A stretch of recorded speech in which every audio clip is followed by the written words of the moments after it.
এইটো এটা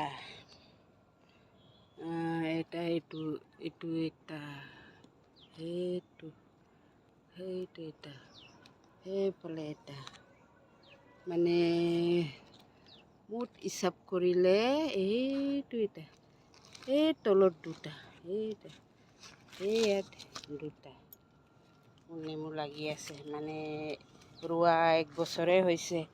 তলৰ পৰা ফুল ফুলিছিলে লাগি আছিলে মানে ছাগলীয়ে খাই চেচ কৰিলে। এইটো বাচিলে 8টা 9টা মানেই বাচিলে যেনে তেনে। একদম ভাল এই নেমু জাতৰ কটীয়াটো বহুত ভাল। ভিতৰত গুটি এটাও নাই, খালি ঝোল মানে এনেকা ধুনীয়া মোৰ নেমু জাতটো। এইটো কটীয়াটো মই হেৰাব নিদিওঁৱেই নিদিওঁ।